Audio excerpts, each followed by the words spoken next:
I would like to see him back as long as they do it right. Because I thought the character was great, and I think he's awesome. And I know we're going to talk a bit more about him in a minute anyway. So, I loved Eddie Munson too. I think, even though I spoiled it for you, I didn't mention it. I was going to let it go. I was not going to mention it. I have to let this audience understand because there's a subtext of tension that's happening here. And what happened was Lacey said, I'm watching Stranger Things, and in my brain was, oh, she binged it. She watched all of it. And you had watched like 2 episodes. I said watching. I'm currently watching. So I was like, R.I.P. Eddie. I don't know what I said. I think you said, "Can you believe what they did to? You can believe that they killed off Eddie or something." I was like, maybe. And I literally, I think that's one of the most mad moments I've ever had with you.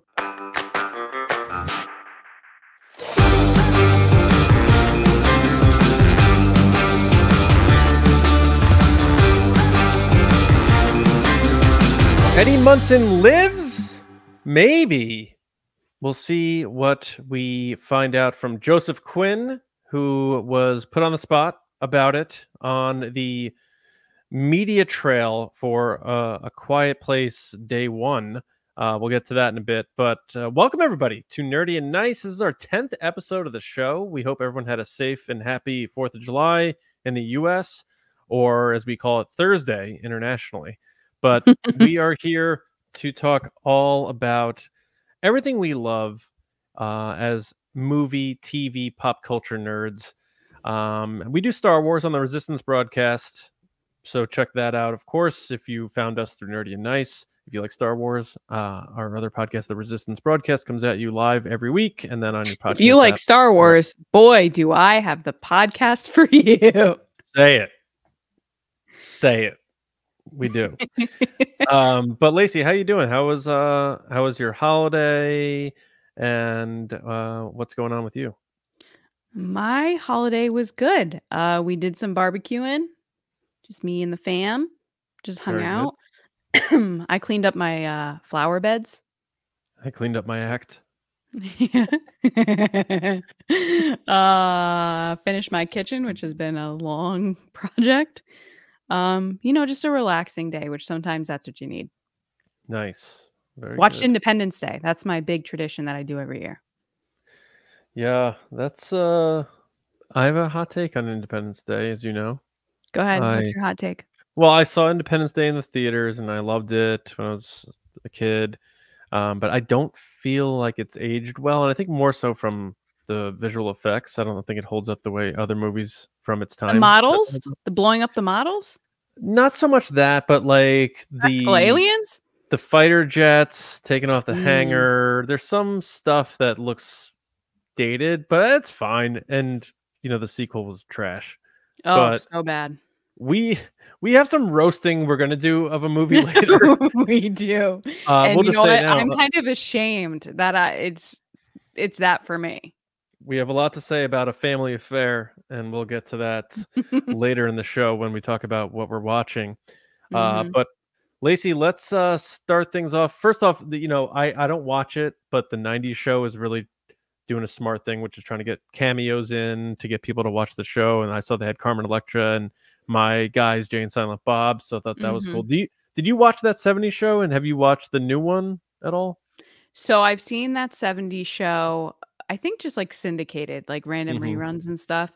And Topher Grace is actually from Darien in Connecticut. He is? Yeah, he went to high school with my cousin. So I feel like I kind of have some connection with him in a weird way.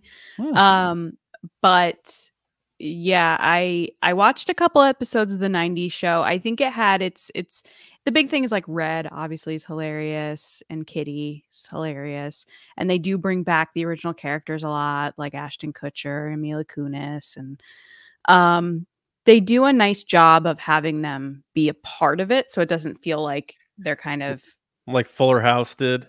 Yeah, but at the same time, it's just like, I don't know. It still feels like a cash grab. It still feels like, hey, we're doing this for money. Yeah. But I do appreciate that it's reliving an era that I grew up in. not to that extent. I wasn't like high school like those kids were. I was much younger, but it's just nice because you watch it and you're like, oh my God, I get that reference. Oh my God, I understand this. Right. Whereas the 70s one, obviously that's much older than I am. But it's fun. It's a fun watch. I wouldn't say it's like life-changing, but it's amusing. Yeah, I agree. Carmen Electra looks amazing, by the way. Yeah, she does. She has aged wonderfully. Yeah. Later, some people have not. But she has. She has. And it's just fun to see her do her thing. She clearly was having fun while she was doing it. Yeah, I agree. All right, well, we have a lot of cool stories to get into, so let's hop into it right now, Lacey. Human sacrifice, dogs and cats living together, mass hysteria. Enough, I get the point. So guys, we're heading up to San Diego Comic-Con, which is pretty much the week/weekend for pop culture every year. It has been for a long time. With the pandemic, it kind of changed the environment / I don't know, the way bigger companies were making announcements and they were holding talent, but it seems like it's picking up again. You know, a lot of people are coming back. Marvel's heading back there, even though they have D23. Lucasfilm has a booth there. Hasbro's there again. And I think we are going to see more and more announcements come out of San Diego Comic-Con, because for a while it did seem like it was fading a little bit, just given the state of the world. But now more than ever, I think people need community and having fun together. So as we're heading into San Diego Comic-Con, which is coming up, like I said, the big rumor right now that's swirling around online is all about Avengers 5, and specifically that the cast will be revealed at San Diego Comic-Con, with recent reports from Jeff Snyder suggesting that the Russo brothers were turned down to direct it, even though they did Endgame. And now he's also reporting that Sean Levy, who was rumored to be involved, has also been announced to not be directing it. So the question is, who is directing it? Who's going to be in it? What cast are we going to see there? John, what are your thoughts of what do you think we're going to see? Do you buy these rumors? Where do you think Marvel's going? I think it makes a lot of sense to do a big reveal at San Diego Comic-Con, because there is, like you were saying, this subdued feeling from San Diego Comic-Con now, where maybe Marvel feels like, maybe in comparison to past years where there's a lot of stuff and it gets lost in the shuffle, like we can really do something big and just take over that whole weekend. And if they just show, you know, Kang Dynasty or Secret Wars, and then all of a sudden the room goes dark and Tony Stark himself walks out on stage, we use the term bananas a lot on our podcast. Place would go bananas. I would lose it at home if Tony showed up again. I mean. So I could totally see them doing that. Also, it's a good way to not wait and put a positive vibe on what's the future, the immediate future for Marvel, especially everything that happened with you know, what's his name, who was going to play Jonathan Kang. Majors. Yeah, and you know, DC, in my opinion, has been getting a lot of good buzz online with Superman. Yes. You know, Marvel might show stuff. Marvel might be feeling it for the first time. Sort of like how, like, you worked with WWF, WWE, how WCW made them very nervous for a long time, and it's like Marvel. Yeah, and you saw it. AEW, right, is the new one that's kind of taking over. AEW is the new one that it's a lot smaller, but they are certainly taking talent from WWE. But it's like when WCW went away, WWE got stale because when you don't have competition, you get comfortable. And I feel like Marvel.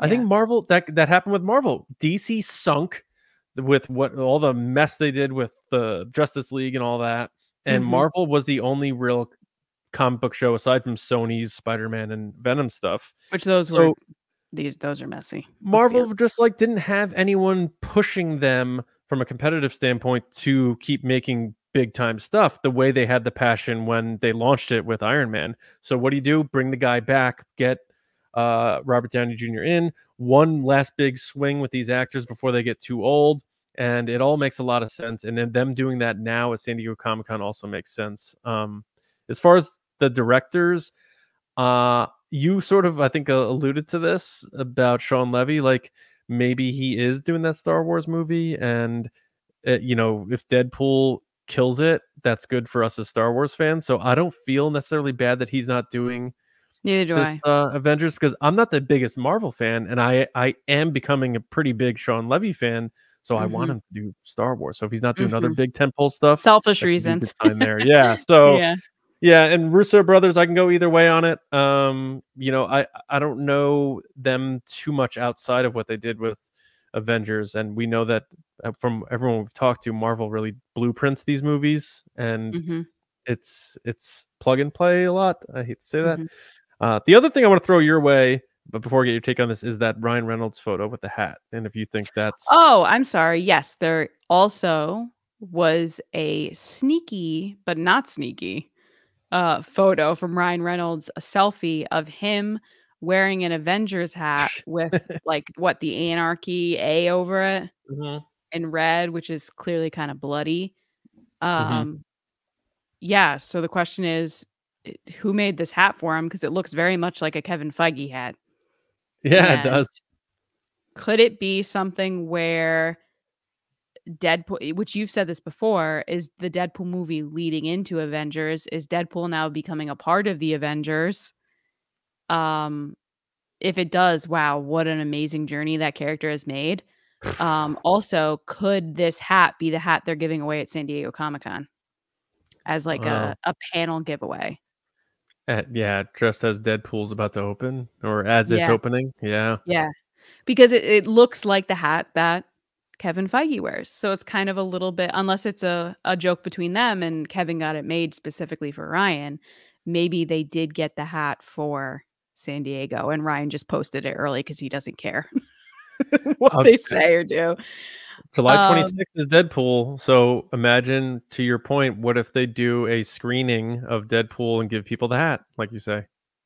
And how about what if they brought him out during the Avengers panel and said in his Deadpool outfit and says, you know, hey, guess what?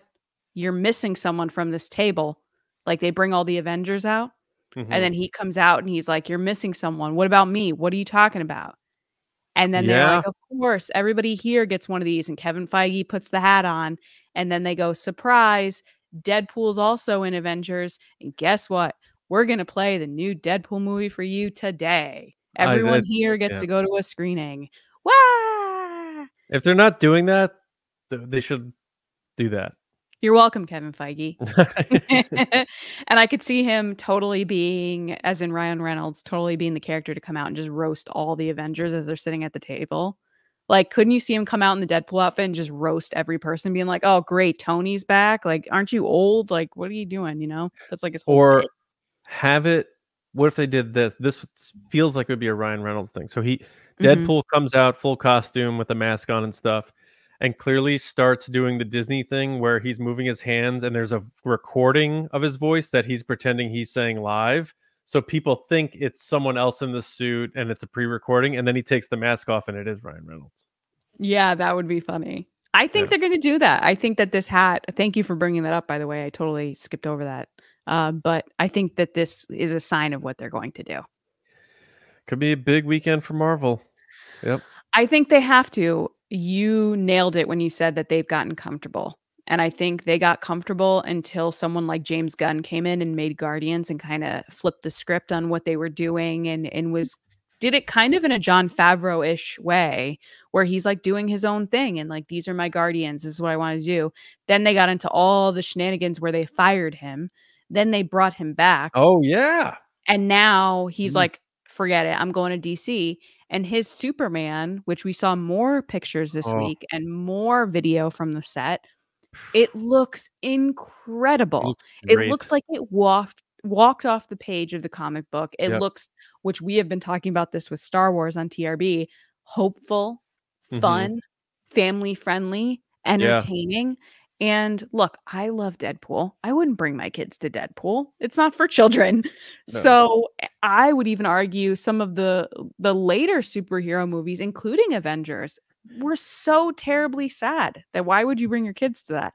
So Yeah. I think they do need to get a little bit more family friendly. And DC is leaning that way. And I think they're doing the right thing by Superman as a character to have it be this bright, hopeful kind of adventure film. Yeah. Romance. Unbendable goodness. Right. Yeah. And look, I've said it before. Some people like the gritty stuff, and that's fine. I don't. I want to go in and leave feeling optimistic about the world and like with a smile on my face. And I agree. And I understand and like the quote unquote realistic Sure. take on superheroes like Nolan Yeah. did with Batman. And there Or was a Zack time Snyder, for that. yeah. But I also think maybe now it's time to let the superhero stuff from the DC perspective be superhero stuff. And it shouldn't look like Superman is on our planet in real life. Like, it should be this fantastical thing. And I think it looks like, at least with the costumes and the aesthetic and what you hear from James Gunn, that is where they're leaning, which is going to feel fresh again, you know? Yeah. So. There's so much anger in the world right now and kind of just like sadness we that need Superman. I think everybody, no matter what your viewpoint, background, whatever is, everybody needs a nice story that we can all connect with as a community and remind us what the good things in the world look like. So yeah, I think Marvel has steered away from that to do like, look how we killed these people, look how edgy this is. And now they're kind of leaning back going, and this comes from Bob Iger, like going back to what they're good at, which is telling stories and making them relatable and, you know, going back to the IPs that people love, which we believe with Marvel is definitely Tony Stark. You don't have the Avengers without Tony Stark. You don't have the craziness of Marvel without Tony Stark. So I'm sure we're going to see Robert Downey Jr. show up with his Oscar payday in tow because his price has gone up. Oh, sure. Yeah. And less pressure for him to steer away from the popcorn stuff because he does have the statue now. Yes. Speaking of adventures, we did hear from Joseph Quinn this past week on press tours for A Quiet Place Day 1. Right? Has the little colon, Day 1, which is the prequel to A Quiet Place. And of course, he was asked about Eddie Munson and returning to Stranger Things 5. It came from ET Online, and the interviewer, mentions how good he looks and talks about the movie a little bit. But of course, she has to get a question in there about Stranger Things. And she asks, do you think you're ever going to visit the set and go see your friends and see directors, see how it's going? And he goes, yeah, I think it's definitely a yes. And the interviewer, the reporter, kind of gave a surprise, like, oh, really? And he was like, or no, maybe. But he was so positive when he first initially said, of course, yeah, that like he tried to play it off of like, I love to see my friends. Yeah. So, John, I know you loved Eddie Munson. I know Loved you're a Eddie. big fan of that character in Stranger Things. Would you like to see him return? Do you think he's going to return? I would love to see him return because they're filming right now, by the way. I should have mentioned that. They are filming season 5 right now. And I know that Maya Hawke came out and said that, it's taking so long because they're filming 8 movies and that it's a very thorough, I saw that. adventure. Yeah. Yeah. I think after season 3 of Stranger Things, I was sort of getting stale on it. And so I was like, well, I'm going to watch it. I'm going to finish it. So I started watching season 4 and I liked the series more than I ever had. And I think 2 big reasons were Vecna and Eddie Munson. And Eddie Munson, I saw myself in because I was like, a metal kid, had long hair in college and that sort of stuff. And he does the Master of Puppets, my favorite song ever. So I'm like, that's my dude. So, and I know especially with Star Wars and stuff, I don't like, or like we were talking about Marvel, like cheapening endings by retconning and changing things. Like no one's ever really gone. Everyone disappears and then they come back. We all knew they were coming back, so it's like felt like a cheap, quick, tragic moment that wasn't real. So that would be similar, but I could also see Stranger Things ending where somehow the universe rights itself and everyone who perished under Vecna like comes back or something. And it doesn't mean he comes back and like is a warrior. He could just come back at the end. I would like to see Stranger Things, like you were saying, like it's okay for us to have happy endings, even if we roll our eyes like, oh, we thought he died. I think it has to be. It has to have a happy ending because it's very much like Goonies, and Goonies didn't end with all the kids dead. Right. And the show definitely got a lot darker in season 4, and it looks like because they're older, honestly. Yeah. Yeah, it's like Harry Potter. You know, those movies got a lot darker. That's a great point, I would like to see him back as long as they do it right. Because I thought the character was great, and I think he's awesome. And I know we're going to talk a bit more about him in a minute anyway. So, I loved Eddie Munson too. I think, even though I spoiled it for you, I didn't mention it. I was going to let it go. I was not going to mention it. I have to let this audience understand because there's a subtext of tension that's happening here. And what happened was Lacey said, I'm watching Stranger Things, and in my brain was, oh, she binged it. She watched all of it. And you had watched like 2 episodes. I said watching. I'm currently watching. So I was like, R.I.P. Eddie. I don't know what I said. I think you said, can you believe what they did to, you can believe that they killed off Eddie or something? I was maybe. And I literally, I think that's one of the most mad moments I've ever had with you. Just because I was like, what? And then for everyone at home, the chat goes silent because John starts panicking, and then he's like, I'm sorry. Oh God, I'm so sorry. You were definitely pissed. Like, I was so mad. I didn't talk to you for like 3 days. No, you didn't. You were very mad. I mean, it was a weekend, so it was a little bit excusable that I didn't talk to you for 3 days, but it was definitely because I was mad and being a bee rather than actually busy. But even though I ruined that for you, how do you feel? I wasn't going to bring it up. I was actually moving on. I wasn't even going to mention it. But now that it's out there, I will never bring it up again. We're ending this just like Eddie in season 4 of Stranger Things. Yes.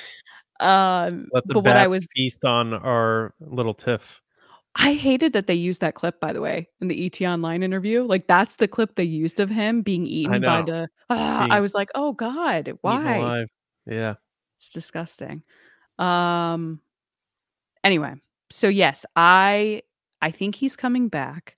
And I think it plays in line with a lot of the theories that fans have, which is the characters and storylines of this show follow D&D very closely, and people claim that Eddie is a character that could possibly be connected to a character in D&D that dies at the hand of bats or something, but then comes back and saves the day and destroys Vecna, or the evil character in D&D. What do they call him? The Demogorgon. Demogorgon. So, I wouldn't be surprised if that is the case, because there's a lot of fan theories that like they're following D&D. And if you follow the storylines and the threads and, you know, things that have progressed in that game in certain versions, that he would come back. And I think that would be an epic return, like come back, but like part monster to take down the overall monster. That'd be kind of cool.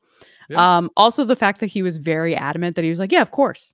And then the girl seemed surprised, and I think he caught himself. I really do, because he was very much like, yeah, of course, 100% or 1,000%. Like that? He's like, I think I'd like that.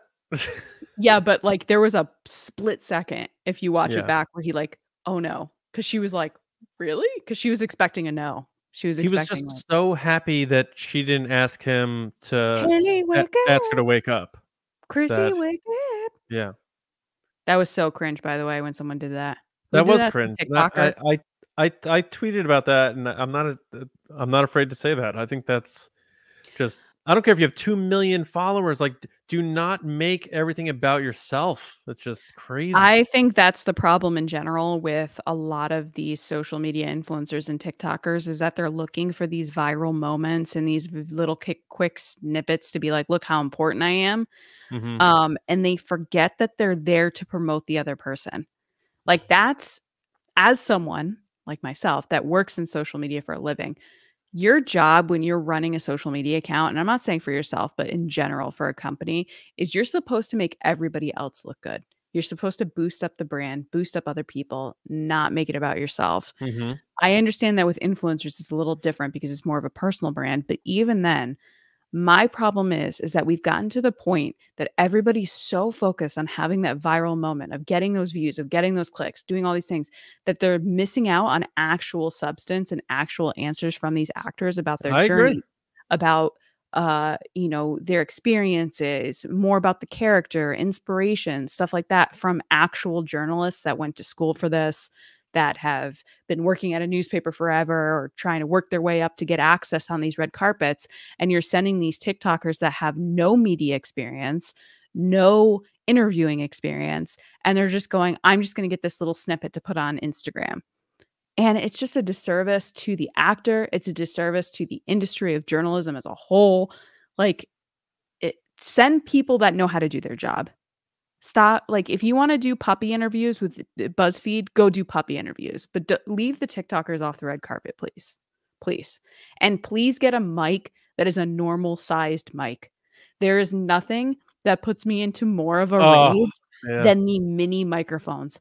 I hate them. Hate them with a passion. And I even hate it more when someone takes a wireless lavalier mic, which a lavalier mic, for those of you that don't know, is the little mic that you clip onto someone's lapel when they're talking. They have progressed mic technology like crazy in the past 5 to 10 years. I would say even maybe 3 to 5 years, that you can buy a dual set wireless mic for your phone that's like not expensive at all, which 10 years ago, it was like $1,500 for a wireless mic set. Use the mic how it's supposed to be used. People say, oh, well, I don't want to clip it on to the person, or I don't have a lot of time when I'm on the red carpet, or get a normal wireless stick mic then. I can't stand the mini mics or having Harrison Ford hold a lavalier mic. Ridiculous. I wanted to throw something out of a window. Yeah. I was so angry. And people listening to this might be like, Lacey, that's dumb. And it might be dumb. And that's fine. But I will stand on this hill, die on this hill. That you're just gonna stand on the hill. I'm gonna stand and die, or whatever people say. That if you look, I noticed a gray hair today. I feel like I've aged 30 years. Whoa, we're going public with that. Okay. I got a gray hair. So guys, welcome to the party, pal. RIP to me. But now I feel like I don't get references anymore and I'm not hip. Anyway, I will always stand by the fact that if you are in a professional space, like a red carpet or an interview room, which now they're sending these TikTokers in interview rooms, there are a lot of TikTokers that are great, that would do a wonderful job. Those aren't the ones that I'm seeing. The ones that I'm seeing are working or making jokes, saying inappropriate things, not respecting the people's time. And nothing makes me more angry than people that disrespect other people's time. Like, you're going to get in front of Joseph Quinn, who might be one of the greatest actors of his generation. You're going to have him do a little snippet of you and sing a song where he looks miserable. Like, aren't you embarrassed? I think that's the thing, is nobody's embarrassed. I would crawl under the red carpet. I would go walk into traffic. I would be so embarrassed. He looked like he wanted to die. Yeah, but that's like, people know, even people. I'm done with my rant, by the way. Yeah, people know, people who don't like that stuff are still watching it to be like, I have to see what people are talking about, and it's just like this. Yeah. This just snowball that's turning into a mountain, and it's trending in the wrong direction for sure. But yeah, we took a tangent there, for no doubt. I needed to get it off my chest. It's too much. And call people out when they're being stupid like that. Like, it's so disrespectful of the actor. Get out of here. Yeah. Speaking of, also another announcement with Joseph Quinn, which is a very good one, by the way. We went a little negative, and we're getting back. We're going back. Gladiator 2 announcement this week. We got images of Paul Mescal. Is that how you say his name? Mescal? Mm-hmm. Denzel Washington, Pedro Pascal. Ooh, Pascal. Connie Nielsen, and Joseph Quinn in the upcoming Ridley Scott Gladiator 2. John, I'm going to admit right now, I have never seen Gladiator 1. All I've seen is this. Because it's what? Yeah, I've never seen Gladiator. You would love it. Would I? Yes. Okay. It's a taking really your good word. story. I'm Yeah. taking your word for it. But what are your thoughts on these images? I was like, oh, okay, they look like they're in So Gladiator. Ridley Scott doesn't F around. The dude is he 85 or something? How old is he? Like I don't know. He's been doing a lot of movies lately, though. he's 86. And he for just him. directed a $300 million sequel to his original movie. And It like, won Oscars, right? yeah, oh yeah, big Yeah. time. And it really launched Russell Crowe into a new stratosphere. So a monster movie, and it came out, you know, almost 25 years ago. And the fact that he's back doing it is huge. That says a lot that Ridley Scott's doing it. Ridley Scott carries a reputation with him that when people see his name attached, like he's had movies that haven't been successful. I understand that. But if he's doing a sequel to his own movie and you see his name attached, it just carries some sense of foundation to it. And then you look at the cast and you see the photos of Denzel Washington. You know, Denzel Washington?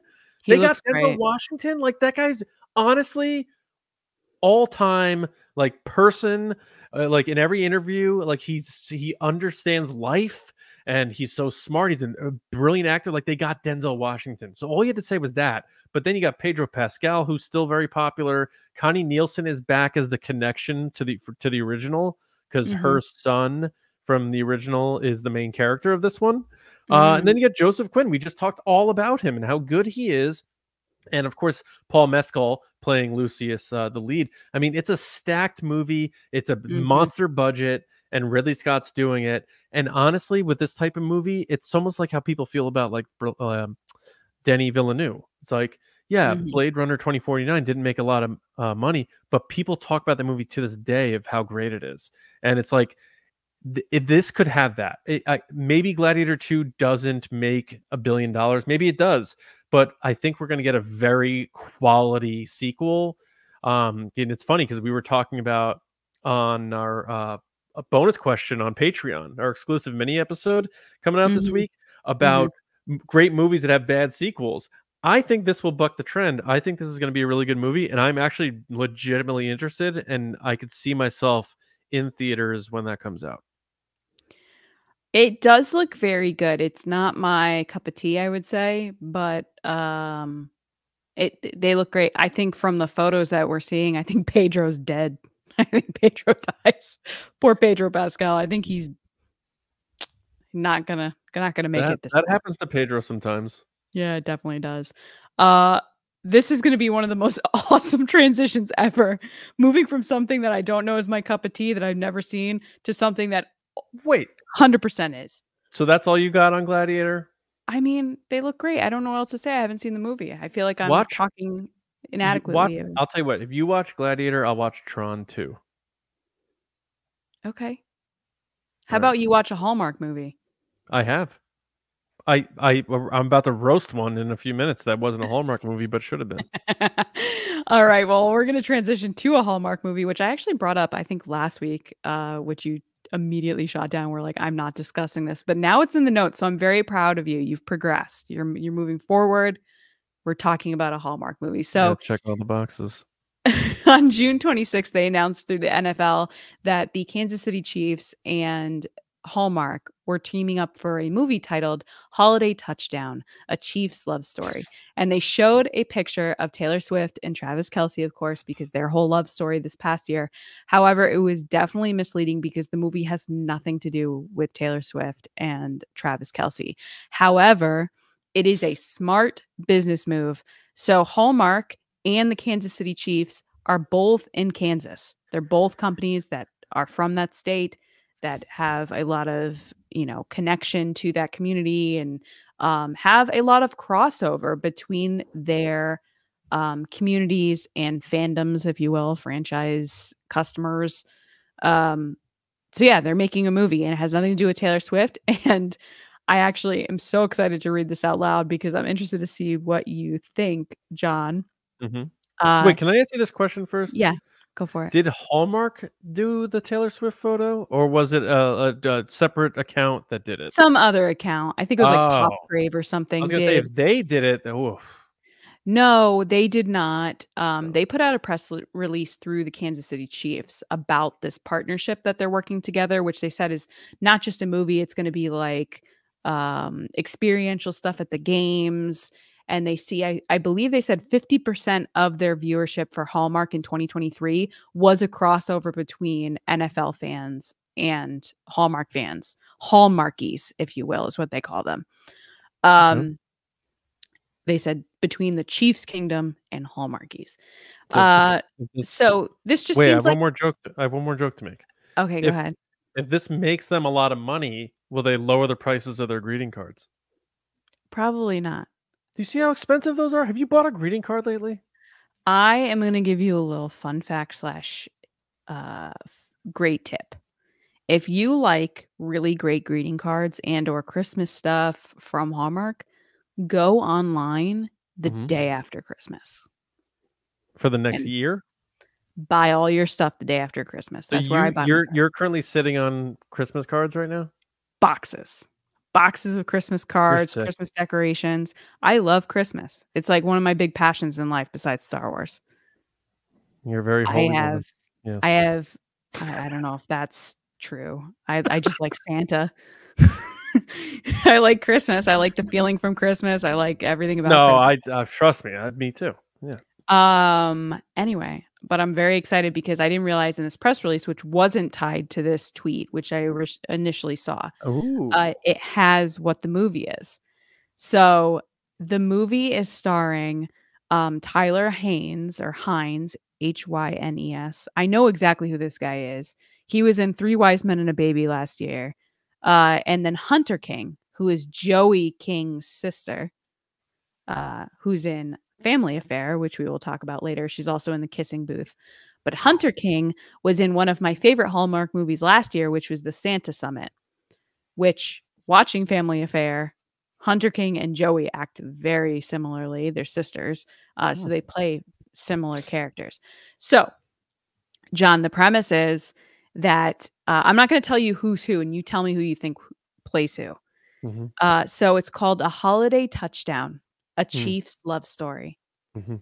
So this character is sure that I can't say because they say who it is. But anyway, so the story of the movie is that there's a Fan of the Year contest with the Kansas City Chiefs, and the director of fan engagement is tasked with evaluating how this fan and their family stack up against the other 2 finalists. So who do you think's playing who? The fan engagement person is the girl. And the super fan is the guy. No. They flipped it. They did. So Alana, who's played by Hunter King, is sure her family's lifelong history of Kansas City Chiefs superfans makes them a front runner to win this team's Fan of the Year contest. Derek, who's played by Tyler Haynes, is the director of fan engagement, is tasked with evaluating how Alana and her family are stacking up against the other 2 finalists. The pair spends time together, and it's clear there's a spark between them. But when her grandfather's vintage Chiefs good luck hat goes missing, Alana begins to doubt everything she believed about fate, destiny, and even questions her future with Derek, unless that is a little Christmas magic can throw a Hail Mary. This film, this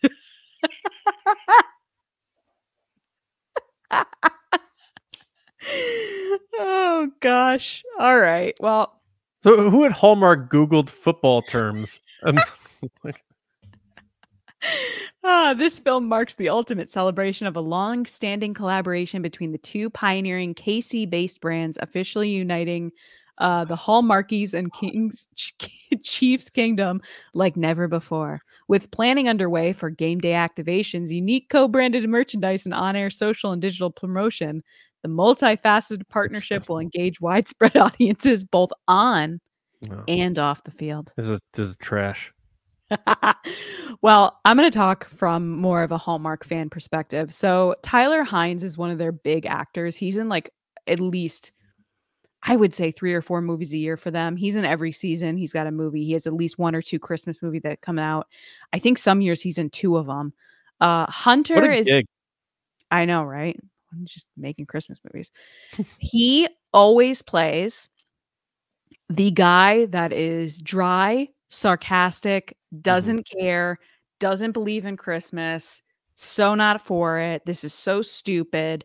I'm not interested. He does the same guy in every movie, I swear. So when I read this, I thought the same thing, John. I was like, of course they're going to make the superfan the guy. Nuh-uh. They flipped it. So he's the director of fan engagement, which would make sense because he's going to be like the Scroogey type. Oh, I just work here. You know what I mean?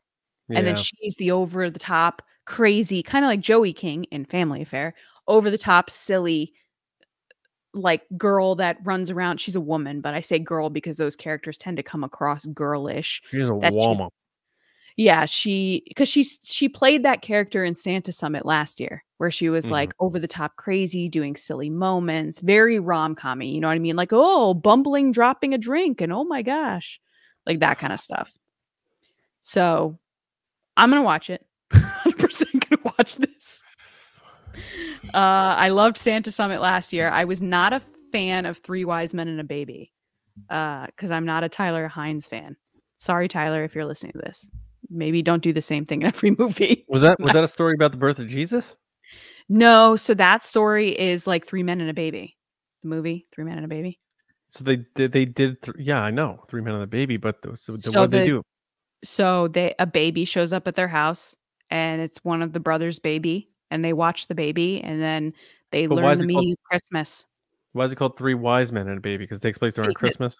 Because they have a decorating contest in their neighborhood, and they all dress up as the three wise men and have the baby be Jesus in one of the scenes. So like Tyler's character is the bad boy brother that like doesn't know what a baby is. And he like goes to the grocery store and he's like, oh my God, what's that smell? And women are like, it's a baby. Why would people... Why would people watch that and not just watch Three Men and a Baby? I've watched Three Men and a Baby, and the only reason I watched that was because I was ripe from having my own baby at home on the couch. It's a good movie.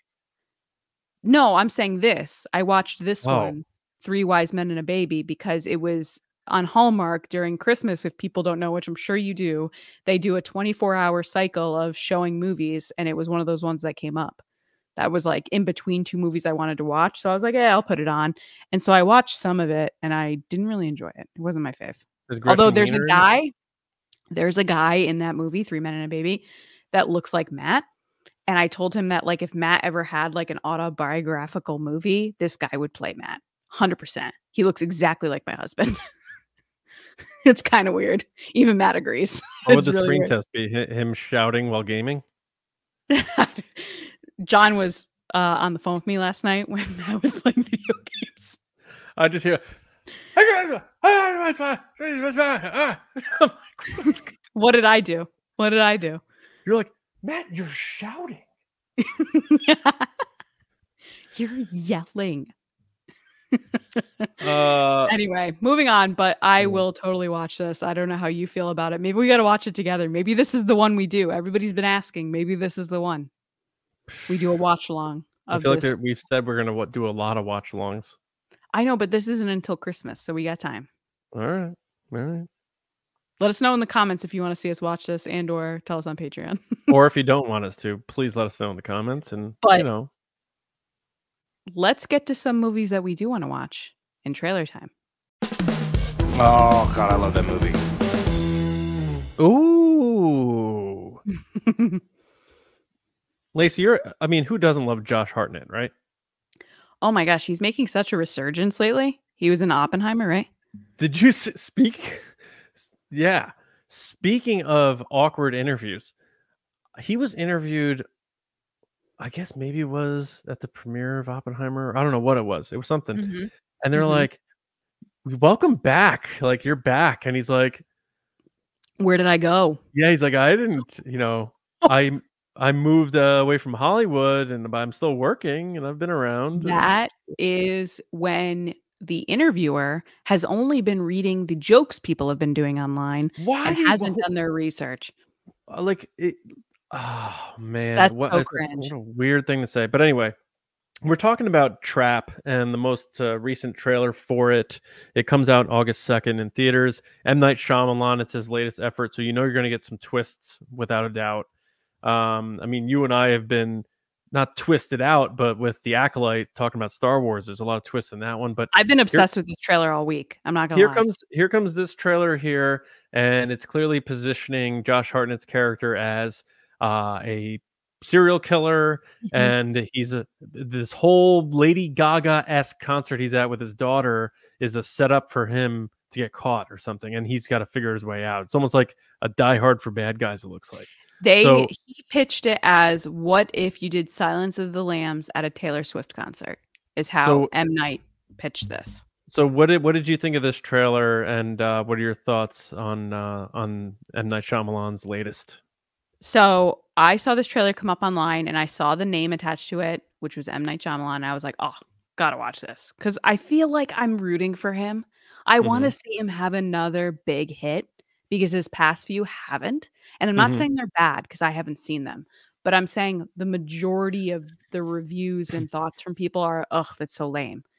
I'm hoping that this movie has no twist, and it's just a straightforward movie, and it's just really good. Like, that'd be a good twist in itself. The ultimate twist is that there is no twist. But yeah, I saw it come through with his name on it, and I was like, oh, I got to watch this. I loved this concept. I thought it was so unique. We've never seen it before. I thought Josh Hartnett was amazing. He's so creepy. And like the shots of, what was the shot that kind of stuck with me? Oh, it was the moment that he's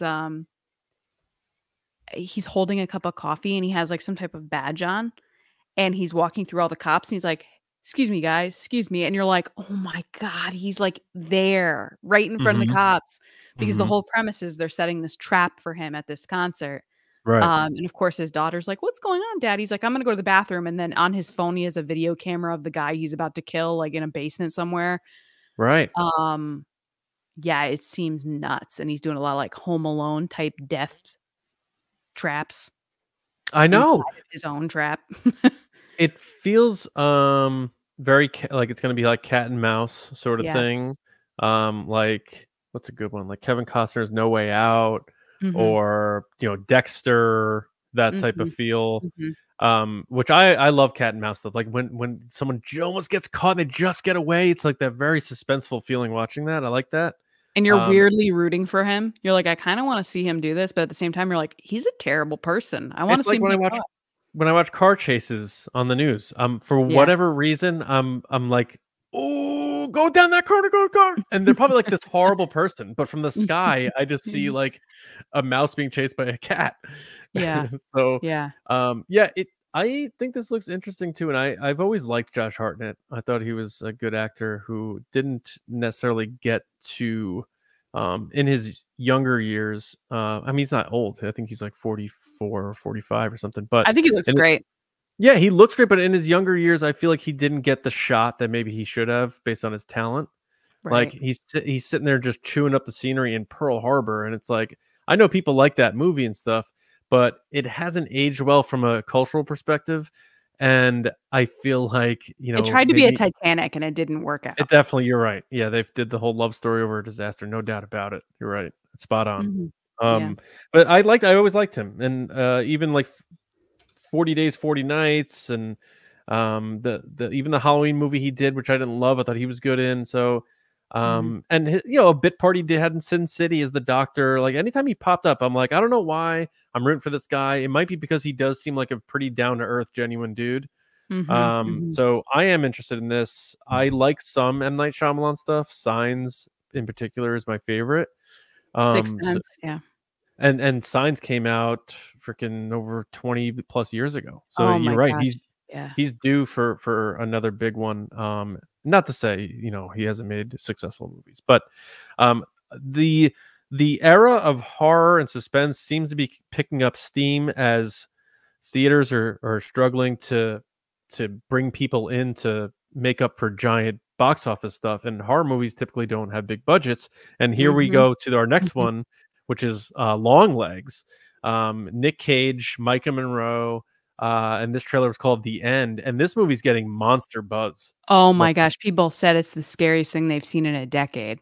the most suspenseful thriller since Silence of the Lambs. I saw one Yeah. review said. I Yeah. mean, that's a massive bold thing to say. That's like saying the best science fiction movie since Star Wars, and it's like, okay, now you're setting the bar, and now that has to deliver. But when you watch this trailer, what did you make from this? I know you're not the biggest horror fan. I'm not, but I was shocked by how many 4-star reviews it got, how many comments they were using. Because nowadays you watch trailers, right? And there's so many comments in it that it's like, so amazing. Bob 37354 like is the comment right. the pull quote that they use. Yeah. These were actual big outlets saying this, like the best of the best in horror are saying this. The main character, Micah Monroe, plays an FBI agent who's looking into a serial killer and has to solve crimes before they get caught, or before they kill more. And it looks terrifying. It looks scary. And for me, the scary stuff tends to be the realistic stuff, like serial killers. Yeah. Taken is scary because that actually happens. When you get outside of that and it's like ghosts and spooky stuff, robots, you're like, okay, whatever. There's a little bit of suspension disbelief, but like there are serial killers that have done these terrible things. As someone that loves true crime, again, doesn't make sense. Love true crime, hate horror. Right. Yeah, this looks scary, and I don't think I'm going to see it, but I will read reviews of it, how people thought of it.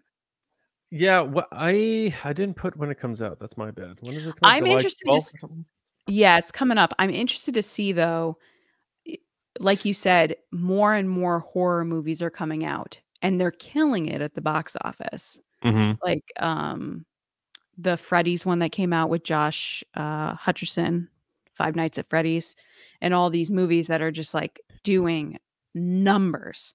The and Jordan some of Peele them, movies, yeah. Yep, Jordan Peele, which are people are saying some of the best movies ever created. I'm interested to see when these movies are going to start getting the accolades they deserve. Outside of, I feel like the horror genre in general tends to be this kind of like, which that's horror. It doesn't make it less of a film or filmmaking, right? Because it's horror, but it tends to get this kind of, I don't know, view that it's not as serious as other films. Yeah, that's true. And because of that, when a horror movie or thriller gets so much critical praise, people are like, I have to see that then. Yes. It's like Barbarian last year or 2 years ago, like it came out of nowhere and it got all this buzz from word of mouth, and it became this freaking iconic movie out of nowhere, small budget, and same thing here with Midsummer too. Yeah. And I think what's scary about this trailer too is you have Nick Cage, you could hear his voice, but they don't show him, and it's sort of like that's my favorite version of suspense is when they do tight shots and you can't see what's around the corner, and or in Jaws they didn't show the shark till like way into the movie, but you knew it was there, and it just makes it scarier because you start painting a picture in your head. And that's what they're doing with this trailer. It's about this. The character's name is Longlegs. The movie's called Longlegs, and Nick Cage, who's had this big resurgence, is playing that role, and they're not showing him really. He's taking every role, and I love it. He's taking whatever he wants. A brilliant move, because now people can cook up thoughts in their head of what this is, and if they approach the movie that way, it even makes it scarier. Because then you're hearing it, and you're not seeing Nick Cage. Right, like the movie Seven. Like you see the aftermath of the kill, but you don't necessarily see it happen in that present time, and it's it makes things scary. So this is interesting. I'll probably see it. I doubt I'll make it to theaters to see this, but I certainly have interest in it, and if I like it, I'll certainly tell people. So it's on the radar. But then this last one is pretty much the complete opposite. We have Amazon Prime, August 15th. We got John Cena and Aquafina coming at you with a very bizarre original idea, which I like, but I don't know if I'm sold on it. Jackpot is the movie. So Lacey, you used to be colleagues with John Cena, so why don't I'll turn it to you to speak on this trailer. I would first like to say that you spelt her name Aquafina, like the band Aqua, and that is not how you spell her name. Her name is AWKWA Fina. Well, this just got awkward. I'm a Barbie girl. Show notes are supposed to be sacred, okay? Do you want to put the show notes up on the screen and we'll just go through line by line with a red sorry, pen? that was such a funny spelling. You spelled it Aquafina. I do love also though. I listened to that CD every day when it came. Like that was one of my first CDs I ever got. First CD I ever bought, no joke, Jock Jams 2. Jock Jams Volume 2. I can totally see that. And then Aquafina was the second, or Aqua was the second CD I bought. It's also a bottled water, Aquafina.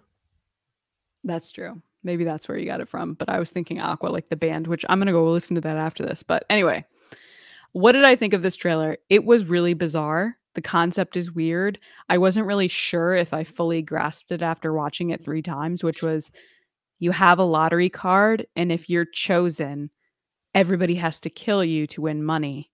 But then John Cena's character is not trying to kill her. He's helping her. So it's like, here's a 2.5-hour movie of John Cena punching people in the face. And like, Aquafina being the same character she is in every movie, which is like, whoa, guys, can you believe what's happening to me? I'm just here to have a good time. Like, it's so wild and zany, Aquafina. Yeah. I'm just fun. You want to have a good time and go out, hang out with Aquafina. But what are your thoughts? So she wins the lottery and she gets to keep the lottery if she's not murdered before sundown or something. It's like the Purge, but with the lottery. And the people who try to kill her, whoever kills her gets the money. So it's like, all right, so get on a boat and go out half a mile into the ocean, wait till it gets dark and come back. Or I don't know, or go hide in your basement. Yeah. Somewhere. I'm assuming it's because maybe there's like a location on her card. And she has to keep it. Yeah. I don't know. I think this looks kind of stupid. It's done by the guy Paul Feig, what's his name? Paul? I don't know, but all of a sudden I smell the blood of an Englishman. Yeah. He's the one that did the women Ghostbusters. Oh yeah, he also did I wouldn't lead with that. He did, but I'm sorry, that's the one I think of when I see his name. I'm not saying anything. He did Bridesmaids, yes, Bridesmaids, and the Heat, which was pretty good. Sure, and he did A Simple Favor, which I liked. But I was saying Ghostbusters because that's what I think of when I see his name. But now I'm going to change that. He also did Last Christmas, which I have not seen yet, which I heard is pretty good. But do we have to still pretend that Ghostbusters movie is good? I never saw it. I only heard bad things. I'm not pretending. That's what I think of because everybody hated it so much. Yeah, it was bad. But he's made some good stuff. I think Bridesmaids is hilarious. I can rewatch that movie all the time. It is it's very quotable. But why don't we get into what we did watch, which is not quotable, in What You Watching? We can never leave the house. And would just probably sit around all weekend and watch TV. Go on. All right. So, A Family Affair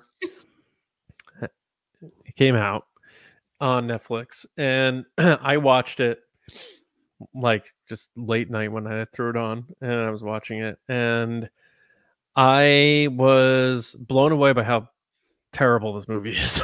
Like, it's bad. And here's the thing: I don't like picking on actors for their appearance and stuff like that, but it does sometimes get to a point where you're like imagine watching like Elvis, who's known for having this beautiful face, and then Elvis rolls up in your movie and he has the face of one of the characters from the Duracell family commercial, and his jaw is a square. It's just like, I feel bad because I need a minute here, because there's a lot of like with Zac Efron, people were like, "Oh, he had an accident, and he had to have his jaw fixed from this accident," and I'm like, that accident happened 12 years ago, And he's been in a lot of movies since then, including Mhm. Neighbors 2 and stuff, where he still looks like Zac Efron. What Mhm. happened was, and this happens to pro athletes, bodybuilders, pro wrestlers, if you take a lot of testosterone-based steroids, which he did for Iron Claw, and he admitted to doing it, it I'm will so change. sad he didn't get the recognition for that because everybody talks about how good that movie was. He was great in that movie. And the last scene that's like ripped a hole through my chest. Mhm. But no, and that's not a. I realized that one of the brothers kills himself that way. So that Spoiler wasn't. alert. It happened in real life. What do you mean? Spoiler. This is a real thing that happened to people 30 years ago. Spoiler. That's like a 9/11 movie coming out, and you're like, I really thought that second tower was going to hold Oh for a my while. god, John. But seriously, like, Oh my it's a thing that really God. happened. The guy died. Say that. Anyway. You know what I mean, though. But oh my god. so anyway, he did steroids for the role, and he got really big. But it also like it like squares your jaw. Why is and that? It gives you roid gut because it's this excess of testosterone. Like, have you ever seen female bodybuilders who use steroids? Like China, she developed this very square, big, masculine jaw, and the testosterone they take does that to your body. It doesn't look like he has like come down from that completely. So it's a little. I'll just say it's a little. He looks jarringly different, and also Nicole Kidman, I feel like may have had too much work done or something. She like, and then you look at Kathy Bates, who like maybe she's had work done, but she looks like she's aging gracefully. And I'm not here to judge on any actors and stuff like that. All I'm saying is when I was trying to watch this movie, it was affecting me. It's And a lot that's of all. I'm close-up just being shots. honest. It's a lot of up-close shots. And the thing that makes it even more jarring on the Zac Efron side is that they do mix in shots of him now in that little like montage they do at the beginning of him being a famous person, but they also just use a lot of shots from other press that he's done and other movies that he's done and paparazzi shots of him like years ago, and you can see the stark contrast between what he looks like now and what he looks like then. Nicole Kidman too, it just seems, I don't know what it is. It's like every romantic comedy that's coming out right now is like an older woman that's getting with a younger guy. That's like the hot thing right now that all these movies are coming out and doing. And we talked about this movie a couple weeks ago, and I said I was so excited to watch it, which I was. John, you watched it first and you were like, you have to watch this. So I watched it today so I could talk about this. And how many breaks did you take while you watched this, by the way? 3 or 4. Like, guys, it was rough. Not just because of the actors, which, like Jen said, like there are scenes where Nicole Kidman's face like doesn't move. It's like very jarring, especially to do up close shots. Joey King. Let me start with what I liked. Joey King, who plays the daughter Zara, is great. She's typical Zoe Very King. good. She's whimsical, witty, clever, funny, hip. I think Kathy Bates was great, who plays the grandmother slash the mother of Nicole Kidman. Nicole Kidman is an author. Zac Efron is this like, celebrity guy. He's basically playing himself, but like an obviously exaggerated version of himself, who's about to be in a bad movie. And of course they meet because Joey King's character Zara is his assistant who then quits, and he tries to get her back and then ends up sleeping with her mom and like falls in love with her mom. Which is fine, whatever. My whole thing is that it was too long. It went on and on and on to the point that I was like, this movie has had like 3 or 4 conflicts and resolutions that I didn't know when the end would be. Whereas with every rom-com, especially something like this, like if someone's fake dating, right? You go and you go and you go, and then it gets to the point that everybody finds out they're fake dating, and then it resolves itself. There were so many moments that did that it was like, yep, no, huh, no. And I honestly checked when the movie was over. I was at 34 minutes out, and I was like, oh my God, there's 34 minutes of this movie left. Oh. It was just so long. Second thing, weird. The whole movie takes place during Christmas. And I was like, They didn't mention at all in any of the marketing that this is a Christmas movie. They didn't push it like Christmas in July, which sometimes Hallmark does or other companies do, that they're like, oh, Christmas is coming. Why didn't they hold this till Christmas? And John, you had said that you thought it was because it was so bad they didn't want to put it out on Christmas. But I mean, they played the Christmas song in this movie. I said they didn't want to destroy Christmas. They have a whole Christmas scene, like they do a Christmas gala. I was sitting there watching it and I'm texting John and it's just, why didn't they do this at Christmas? And I'm like writing it in caps as I'm like progressing through this movie. Which, by the way, my text thread to John was like, you know, as I'm going like, is this happening? Oh, this is happening. Oh, okay. So she's all of a sudden going to get attractive. Okay. So this is going to, yeah, it was just so weird. It didn't really resolve for me. It was like, oh, you're a terrible boss and my mom knows you're terrible. Oh, yeah, you're terrible. I'm not dating you anymore. And then it was like, just kidding. We love each other. Psych.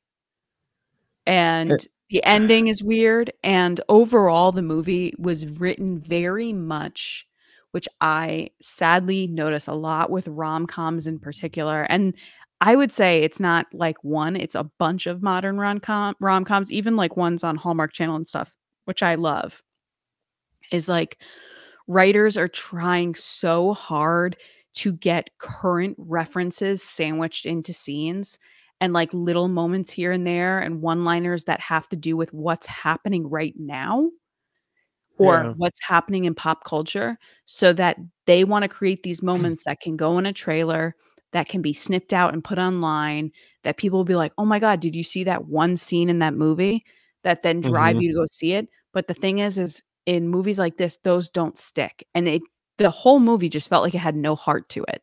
Like I didn't care for the characters. The only characters I cared for were Joey King and Kathy Bates. I didn't care about the main two leads that were falling in love. And second of all, it didn't seem believable. I love Zac Efron. 17 Again is an awesome movie. He's amazing. Nicole Kidman. She's in Moulin Rouge, one of the most believable, wonderful, fantastical romances I've ever seen in my life with Ewan McGregor. They had no chemistry. And watching them kiss was so awkward because they have no chemistry. And two, their faces were just mashing together as two people that were like both not moving / weirdly shaped. It was just not good to watch. And I think that Netflix made this movie thinking they had star power with Nicole Kidman and Zac Efron, then realized how bad the movie was and buried it in the middle of summer. That's my review. Yeah, this, like, you know, people always make that joke like, oh, the movie's written by AI. Like, this movie actually, like, some of the odd dialogue exchanges felt like it was written by AI. Carrie Solomon is the writer. They are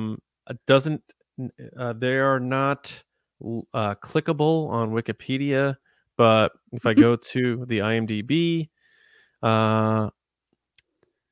they have one writing credit, and it's a family affair. They do have one writing credit.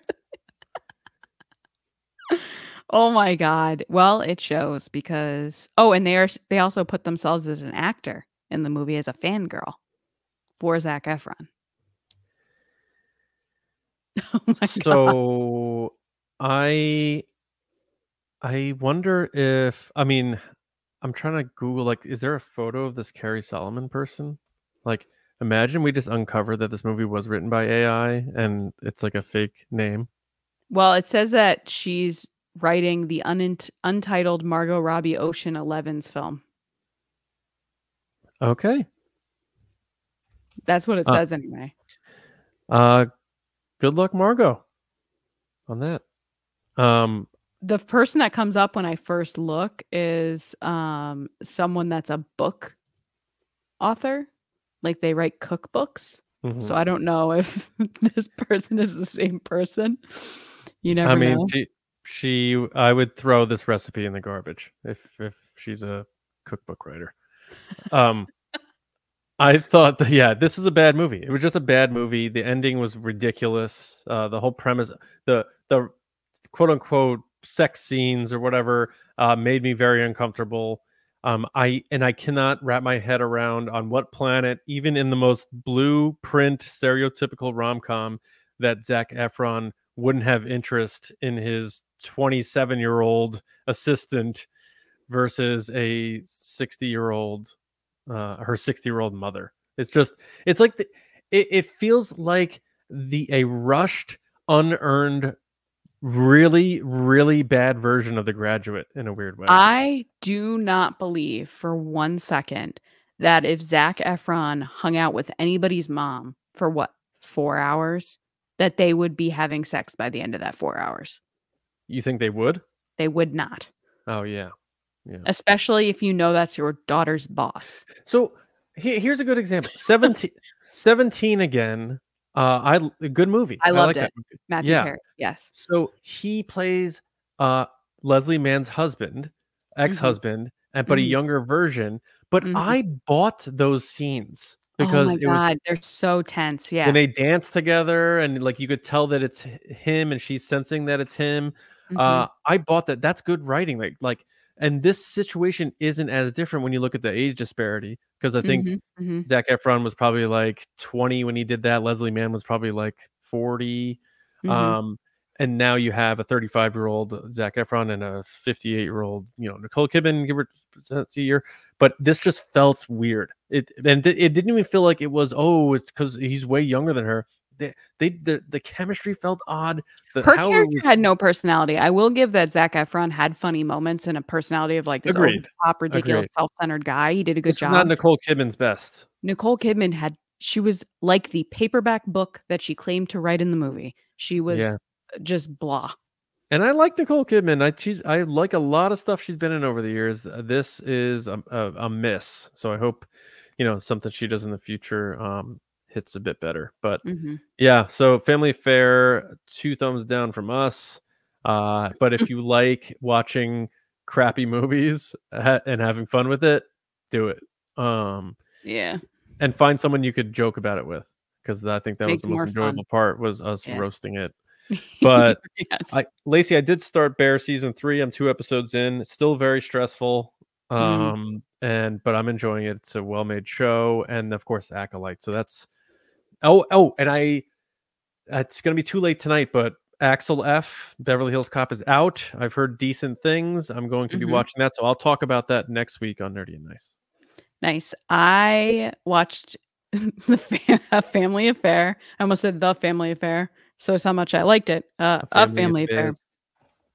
And which, by the way, the beginning of A Family Affair was very, very rom-com-y, with the whole montage of him being it was very How to Lose a Guy in 10 Days, with the montage of what's going on and magazine covers and all these other things. And then it does like the stereotypical slide-in title. A Family Affair. Like, that's such a rom-com thing. Like, whoa, failure to launch. How to Lose a Guy in 10 Days. The Holiday. Like to Salisbury Hill. And they play like that song. Yeah.